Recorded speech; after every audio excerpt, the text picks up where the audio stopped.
नमस्कार दोस्तों, जन मुद्दों की बात धर्मराज के साथ मेरे शो में आप सबका स्वागत है। आज हम अपने शो में एक बहुत ही बड़े विद्वान जो बिहार राज्य के सबसे प्रतिष्ठित विश्वविद्यालय पटना विश्वविद्यालय के अंग्रेजी विभाग में विभागाध्यक्ष रहकर सेवानिवृत्त हुए हैं और साहित्य संस्कृति समाज राजनीति के बहुत ही बड़े विद्वान हैं, मर्मज्ञ हैं। देश विदेश से लेकर और बिहार की राजनीति में भी गहरी पैठ रही है। जी हाँ, आप में से बहुत सारे लोग सर को जान रहे होंगे। सर का नाम है प्रोफेसर शिवजतन ठाकुर। और भी बहुत सारी उपलब्धियां हैं। उन उपलब्धियों पर अगर हमारे इंटरव्यू के हवाले से बात निकल कर आएगी तो बात होगी, नहीं तो अगली कड़ी में हम सर पर विशेष रूप से बातचीत करेंगे। आज जिस मुद्दे पर हम सर से इंटरव्यू करेंगे वह मुद्दा है कि उत्तर प्रदेश के एक जगत गुरु रामानंदाचार्य स्वामी रामभद्राचार्य नाम के धर्म गुरु ने एक जाति विशेष को जाति के नाम पर मंच से गाली दिया। अपने धर्म सभा में उन्होंने गाली के रूप में उस जाति का प्रयोग किया और उन्होंने मरे मुलायम कांशी राम, जोर से बोलो जय श्री राम जैसे नारे भी लगाए। सर, आपका बहुत बहुत स्वागत है मेरे चैनल दैनिक अम्बेडकर में। धन्यवाद धर्मराज जी। सर, मैं आपसे एक सवाल करना चाहता हूं। पूरे बिहार के लोग आपको तो जानते ही हैं, बहुत सारे लोग आपको जानते हैं। रामभद्राचार्य जी दृष्टिहीन भी हैं, शारीरिक रूप से लोग जिसे विकलांग कहते हैं। मोदी जी जब प्राइम मिनिस्टर बने थे तो उन्होंने उसे दिव्यांग का नाम दिया था। आपको भी बहुत संघर्ष जीवन में करना पड़ा, लेकिन आपको क्या लगता है कि रामभद्राचार्य जैसे लोगों के कारण दिव्यांगों के प्रति लोगों के मन में संवेदना बढ़ेगी या घटेगी? उन्होंने जो बयान दिया, आपने बयान सुना है। मेरा सर से सवाल है कि रामभद्राचार्य ने जो अपनी धर्म सभा में अनुसूचित जाति चमार शब्द को लेकर जो आपत्तिजनक बयान दिया था, सर आप उसको कैसे देखते हैं? रामभद्राचार्य जी का बयान निश्चित रूप से शर्मनाक है। उनके दो तीन बार हमने सुना है। पहली बात उन्होंने कहा था कि जो राम की आलोचना करे उस व्यक्ति का जीभ काट कर ले आओ। दूसरी बात उन्होंने कहा जो राम को नहीं मानते हैं वो चारों वर्णों में चमार हैं। उनके बोलने का टोन और टेनर से पता चलता है कि चमार एक गाली है, गाली के रूप में उन्होंने यूज़ किया है। इस तरह से रामभद्राचार्य जी का आचरण, व्यवहार और कृत्य दंडनीय अपराध के श्रेणी में आता है। SC/ST एक्ट 1989 की धारा 3 के अंतर्गत जब किसी व्यक्ति को जाति सूचक शब्द से अपमानजनक संबोधित किया जाए तो वह गैर जमानती अपराध है, संज्ञेय अपराध है और उन पर यह मुकदमा चलना चाहिए। मैं इसलिए कह रहा हूँ कि वो अपने आप को जगत गुरु कहते हैं, रामायण के रामायणाचार्य माने जाते हैं। उनके बारे में भाजपा तथा उनके समर्थकों ने रामायण के बहुत बड़े विश्व गुरु विद्वान घोषित करते हैं। रामायण में हमेशा संयत भाषा का प्रयोग हुआ है। सांस्कृतिक रूप से सहिष्णुता आनी चाहिए, व्यवहार में मृदुलता होनी चाहिए, कठोरता नहीं। लेकिन रामभद्राचार्य जी आज से नहीं, प्रारंभ से ही विवादास्पद रहे हैं। यहाँ पर मैं थोड़ा सा एक घटना का उल्लेख करना चाहता हूँ।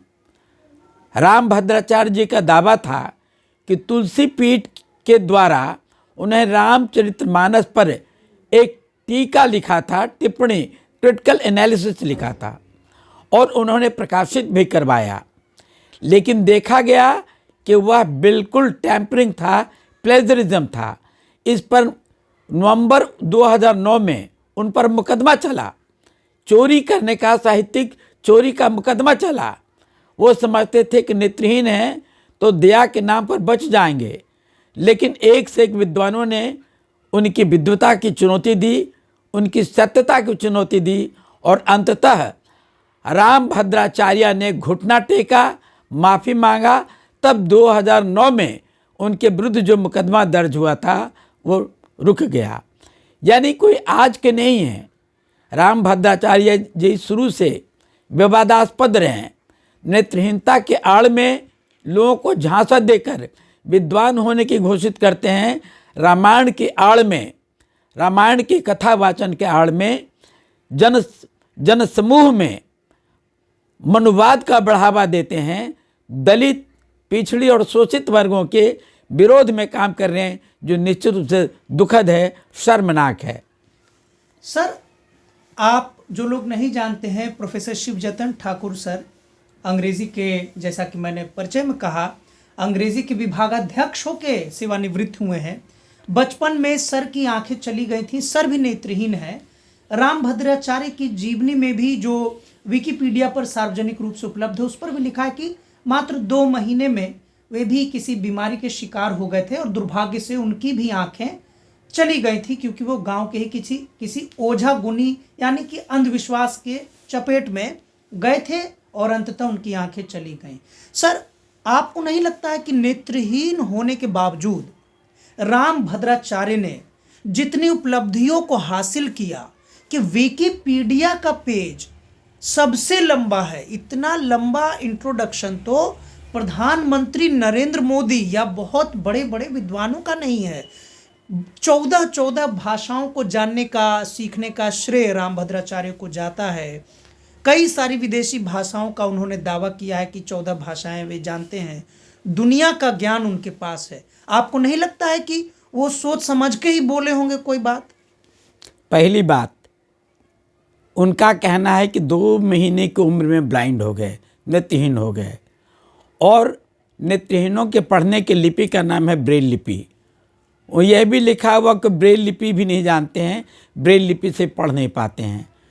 तो स्पष्ट रूप से पढ़ने की क्षमता जो लिपि के माध्यम से होना चाहिए, ब्रेल लिपि या देवनागरी या रोमन, वो तो खुद स्वीकारते हैं कि उनके पास नहीं है।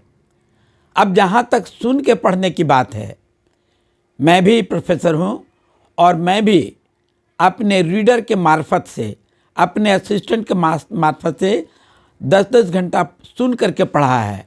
तो सुन के पढ़ा जा सकता है, इसमें कहीं दो मत नहीं है। लेकिन लिखने के लिए प्रारंभ में ब्रेल लिपि का आना या अक्षर बोध के लिए, वर्तनी की जानकारी के लिए अक्षर ज्ञान आवश्यक है। बिना अक्षर ज्ञान का ये संभव ही नहीं कि पूरा पढ़ें। अगर जैसे हमें भी रामायण का सुंदरकांड, किष्किंधा कांड याद है, इसी तरह गीता का 3-3 अध्याय श्लोक याद है। प्रथम श्लोक, 12वां भक्ति योग और अंतिम 18वां श्लोक, ये सुनकर याद किया जा सकता है, इसमें कहीं दो मत नहीं है। लेकिन सुनने के आधार पर डिग्री मिल जाए और MA PhD डिलीट सारे प्राप्त हो, थोड़ा सा मैं जानता नहीं हूँ, लेकिन मुझे थोड़ा सा अतिरंजित लगता है। और हमें ऐसा लगता है कि नेत्रहीन होने, अब ब्राह्मण होने के आड़ में समाज का उन्हें सहानुभूति मिला और उन्हें larger than life size image project करके बहुत बड़ा विद्वान घोषित कर दिया गया, ऐसा हमको लगता है। क्योंकि केवल सुनकर सारे ग्रंथों का स्टडी संभव नहीं है। अभी भी हम 10 घंटा डेली पढ़ते हैं कंप्यूटर पर। कंप्यूटर में हम खोलते हैं Indian express, Hindu, times of India और दैनिक भास्कर, 4 अखबार, आर्टिकल पूरा सुनते हैं। आज तो साधन उपलब्ध है, लेकिन आज से 12 साल पहले यानी 2002 के पहले ये सारी सुविधा उपलब्ध नहीं थी। और उनका कहना है कि रामभद्राचार्य जी का जन्म 14 जनवरी 1950 को हुआ था। तो जाहिर है कि कम उम्र में पढ़ते होंगे, उस समय तो मैंने कंप्यूटर की भी सुविधा नहीं होगी, ब्रेल टाइपराइटर तो उनको आता ही नहीं है। तो बिना पढ़े लिखे PhD और सारा डिग्री प्राप्त करना ये बड़ा हास्यास्पद और विवादास्पद प्रतीत होता है। लेकिन मैं इसके बारे में नहीं कुछ कह सकता हूँ कि कितना सच्ची बात है या गलत। लेकिन 14 भाषाओं की जानकार होना थोड़ा सा संदेह पैदा करता है, वो भी अंग्रेजी और फ्रेंच। उनके विकिपीडिया में है कि वो अंग्रेजी भी जानते हैं, फ्रेंच भी जानते हैं। भाषा केवल सुन करके और बिना पढ़े हुए संभव नहीं है, ये हमको नहीं लगता। अवधी जानते हैं, वो समझ में आ रही है। भोजपुरी जानते होंगे, ये भी सही है। मैथिली भी कुछ बोलते होंगे, ये भी सही है। लेकिन अंग्रेजी और फ्रेंच के भी जानकार हैं, ये हमको अतिरंजित लगता है। और बीजेपी के चूँकि समर्थक हैं, रामानंद संप्रदाय के वो अनुयायी हैं, जिसका ये आपका अयोध्या में अभी राम तीर्थ क्षेत्र पीठ है, चंपत राय जी जिसके महासचिव हैं, उसी रामानंदी संप्रदाय के लोग हैं। तो हो सकता है कि रामानंदी संप्रदाय के लोगों ने भद्राचार्य जी की छवि गढ़ने के लिए बहुत कुछ अतिरंजित बातें लिख दी हैं, क्योंकि जो व्यक्ति झूठा ग्रंथ लिखने के अपराध में मुकदमा झेला और मुकदमा में दंडित होने के डर से सार्वजनिक रूप से खेद प्रकट किया, माफ़ी मांगा, यह स्पष्ट करता है कि उस आदमी में बहुत गहनता नहीं है, बहुत गूढ़ता नहीं है, विद्वता का अभाव है, ऐसा हमको प्रतीत होता है। सर, आप तो अंग्रेज़ी जैसे एलीट सब्जेक्ट के स्कॉलर भी रहे हैं, प्रोफेसर भी रहे हैं, हेड भी रहे हैं। आपने बहुत सारे विद्यार्थियों को पीएचडी कराया है, आपने विद्यार्थियों को पीएचडी का एग्जामिनर भी आप रहे हैं। यह संभव है? उनके सीवी में लिखा हुआ था कि उन्होंने मात्र 1 महीने से कम, वैसे 13 दिन लिखा हुआ था, लेकिन 1 महीने से कम में उन्होंने पीएचडी लिख दी थी। क्या यह संभव है? आपके जीवन में ऐसा कभी हुआ? बिल्कुल असंभव। पीएचडी करने के लिए कम से कम, पहली बात, पीएचडी के लिए रजिस्ट्रेशन होता है। रजिस्ट्रेशन के बाद कम से कम 2 वर्षों में थीसिस सबमिट करनी पड़ती है। 13 दिन का कॉन्सेप्ट बिल्कुल बकवास और सही नहीं है। आज तक कभी हुआ ही नहीं कि 13 दिन में थीसिस पूरी हो जाए। 13 दिन तो उसकी बिब्लियोग्राफी लिखने में समय लग जाएगा, थीसिस की तो बात दूर है। दूसरी बात, रिसर्च के संबंध में एक बात और बता दें। मॉडर्न लैंग्वेज एसोसिएशन MLA का हैंडबुक है, यह 1885 से संसार में सर्व स्वीकृत है। यानी जो भी पीएचडी सबमिट करेगा लिटरेचर में, उसको MLA हैंडबुक के अनुसार उसको ये चैप्टराइजेशन करना पड़ेगा, उसको कोटेशन लिखना पड़ेगा, उसको इंडेंटिंग करना पड़ेगा और थीसिस का जो फॉर्मेट है वो करना पड़ेगा। ये संभव नहीं है। और चूँकि भद्राचार्य जी तो खुद ना ब्रेल में पढ़ते हैं, न सुन ये कर पाते हैं, लिख पाते हैं, तो केवल सुन करके डिक्टेशन देना हमको ये बिल्कुल ही असंभव सा लगता है। वो अभी 13 दिनों के भीतर पीएचडी थीसिस जमा होना, ये दिखाता है कि राम भद्राचार्य को ब्राह्मणों ने किस तरह से चढ़ा बढ़ाकर समाज में विद्वान घोषित किया। सर, आप कह रहे हैं कि राम भद्राचार्य को ब्राह्मण होने का लाभ मिला, लेकिन राम भद्राचार्य को उसी में बहुत ही लोकप्रिय है कि जब वे बचपन में थे, अपने ही किसी परिवार के, विस्तारित परिवार की शादी में जा रहे थे, तो उन्हें अशुभ मान के उन्हीं ब्राह्मणों ने उनको अशुभ माना और शादी में आने से मना कर दिया। तो ब्राह्मण होने का उनको लाभ कहाँ मिला? उस तरीके से उनको तो पहला नेत्रहीन होने का नुकसान ही मिला। ये तो चूँकि एक परंपरा मनुस्मृति में लाइन है कि जो पूर्व जन्म में पाप करता है वो अगले जन्म में अंधा, शूद्र, पिशाच, डोम चमार होता है। ये मनुस्मृति की लाइन है। तो इसके क्रम में शुरू में उन्होंने कहा होगा, लेकिन जब कथावाचक बनने लगे, रामायण सुन करके समाज में सुनाने लगे, तो ब्राह्मणों ने सोचा होगा कि ऐसे बालक को प्रमोट करो ताकि जिंदगी में इन्हें भिक्षाटन नहीं करना पड़े, और रामायण के बहुत बड़े मर्मज्ञ के रूप में उनको प्रसारित करने का काम किया होगा। यही कारण है कि बाद में से भी लोग उनको आज भी बहुत बड़े कथावाचक समझते हैं। आपने मनुवाद का हवाला दिया कि मनुवाद में उल्लेख है कि जो व्यक्ति अपने पूर्व जन्म में कुकर्म का भागी होता है, कुकर्म करता है, वह अगले जन्म में वह अंधा, शूद्र, मतलब किसी न किसी प्रकार से या तो निम्न जाति में या विकलांग पैदा होता है।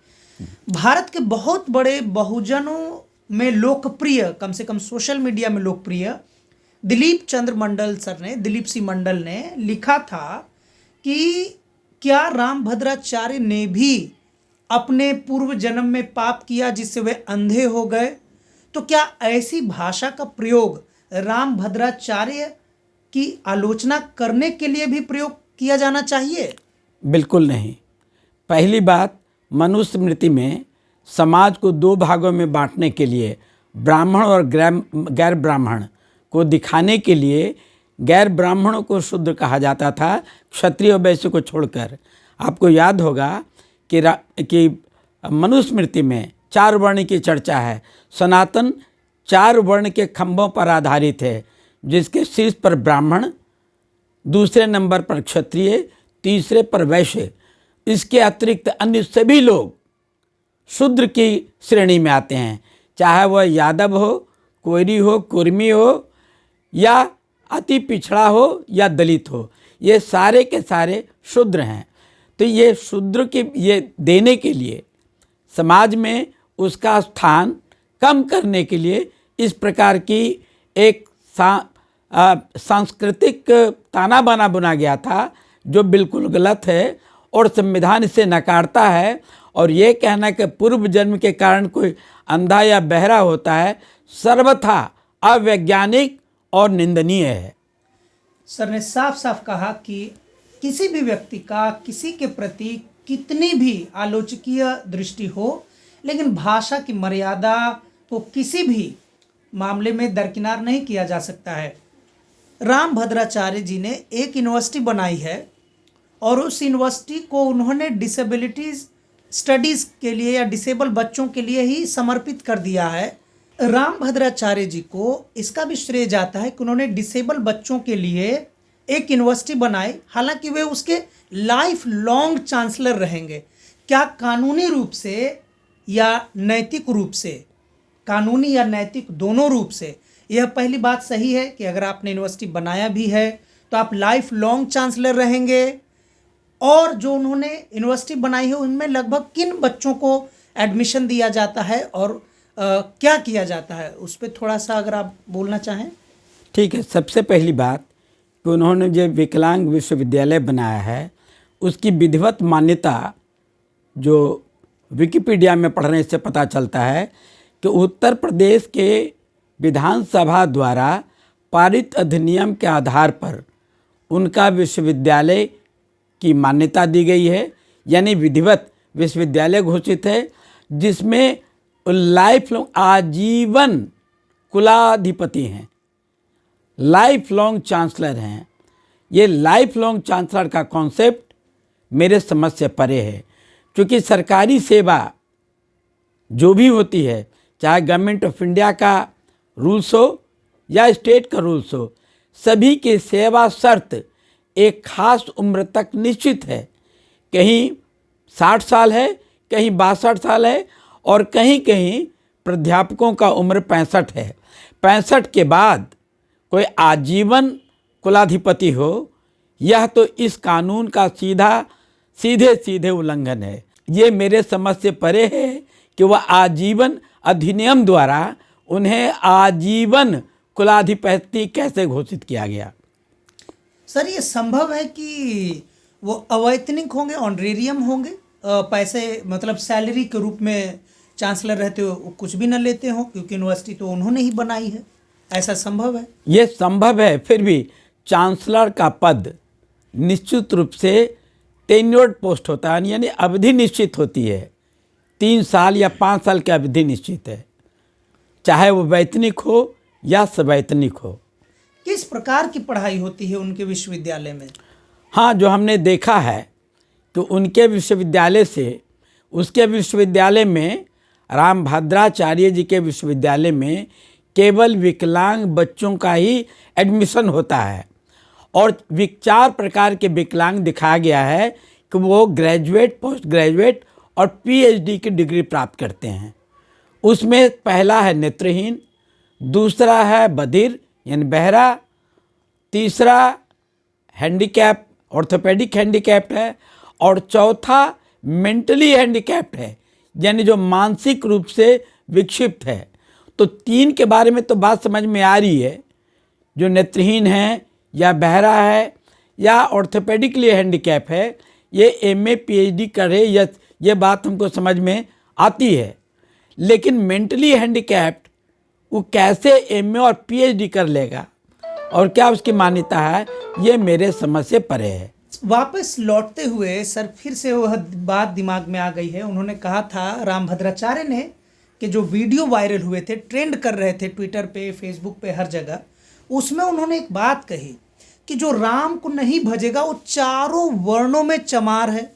तो पहली बात तो चमार को गाली के तरह प्रयोग करना ही अपने आप में अपराध है। फिर भी चर्चा के लिए भारतीय जाति व्यवस्था को गहराई से समझने की दृष्टि से मन में सवाल आया कि ब्राह्मण, क्षत्रिय, वैश्य, शूद्र 4 वर्णों की ही व्यवस्था सनातन परंपरा में बताई गई है। लेकिन रामभद्राचार्य जैसे प्रकांड विद्वान ने, सनातन धर्म के प्रकांड विद्वान जैसा कि वे माने जाते हैं, उन्होंने कहा है कि चारों वर्णों में चमार होगा जो राम को नहीं भजेगा। इस पर आपका क्या कहना है? इस पर अब तो रामभद्राचार्य जी ज़्यादा बता सकते हैं कि चमार से क्या समझते हैं। हमने ब्राह्मण में चमार का कोई कॉन्सेप्ट नहीं सुना है। क्षत्रिय भी कोई चमार क्षत्रिय होता है, ऐसा भी हमने अब तक नहीं सुना है। वैश्य में चमार वैश्य होता है, ऐसा भी हमने नहीं सुना है। अब तो वही बता देंगे कि चारों वर्णों में चमार क्यों। अगर चमार वर्ड बोल रहे हैं तो बीजेपी मायावती से सपोर्ट लेकर के बहुत हद तक यूपी में काम कर रही थी। अब बहन मायावती जी भी इसी जाति से आती हैं। और उत्तर प्रदेश में जहाँ तक मेरी जानकारी है कि जाटों की तादाद 22% है। 22% लोगों को इस प्रकार से गाली बकना, पूरे दलित समाज को बीजेपी रामभद्राचार्य जी के यूज़ करके गाली बक रही है और उसे समाज में तौहीन कर रहा है, उसके मनोबल तोड़ने का प्रयास बीजेपी कर रही है, ऐसा हमको लगता है। हम सुन रहे थे रामभद्राचार्य, जगत गुरु रामभद्राचार्य के नाम से मशहूर, जिनका बचपन का नाम गिरधर मिश्रा है बताया जाता है, उन पर प्रोफेसर शिवजतन ठाकुर जी का दमदार इंटरव्यू। इन्होंने बहुत ही बारीकी से उस वायरल वीडियो में कहे गए तथ्यों पर गहन विचार किया और अपने विचार हमारे चैनल के श्रोताओं, दर्शकों के लिए साझा किया। मैं अपने चैनल दैनिक अम्बेडकर की तरफ से, आप सब की तरफ से प्रोफेसर शिवजतन ठाकुर सर का बहुत बहुत आभार व्यक्त करता हूँ। बहुत बहुत धन्यवाद सर। बहुत बहुत धन्यवाद धर्मराज जी और श्रोताओं को भी। और मैं आखिरी में ये बात बता दूं कि सर मेरे टीचर रहे हैं। मैंने सर से ही अंग्रेज़ी पढ़ी है 5 साल। तो मैं सर का ऐसे भी बहुत ऋणी हूँ। गुरु का ऋण कहा जाता है, कभी नहीं चुकाया जा सकता है। रामभद्राचार्य जी के भी कोई गुरु रहे होंगे और वो भी बहुतों के गुरु रहे होंगे। जाहिर सी बात है, बहुत लोग रामभद्राचार्य को अपना आदर्श भी मानते होंगे और उन आदर्श मानने वाले शिष्यों में से या अनुयायियों में से चमार जाति के भी होंगे, यादव जाति के भी होंगे, नाई जाति के भी होंगे, बढ़ई जाति के भी होंगे, बहुत सारी उन जातियों के लोग होंगे जिसको रामभद्राचार्य खुद शूद्र मानते हैं। ऐसा उनके वायरल भाषण से साफ साफ पता चल गया। आखिरी सवाल, आभार व्यक्त कर दिया, फिर भी आखिरी सवाल सर, गुरु को क्या ऐसे सोचना चाहिए? गुरु को ने हर सभ्य समाज में जीने वाला हर व्यक्ति का कर्तव्य है एक दूसरे को आदर करे, उसके प्रति सम्मान के साथ अपने अभिव्यक्ति करे। यही एक बौद्धिक चेतना का एक परिचायक है और यही एक जीवंत उदाहरण है। मैं फिर से सर का आभार व्यक्त करता हूं कि सर ने अपना बहुत कीमती वक्त हमारे चैनल को दिया, हमारे चैनल पे आने को इन्होंने सहमति दी। सर बहुत बहुत शुक्रिया, बहुत बहुत धन्यवाद। बहुत बहुत शुक्रिया।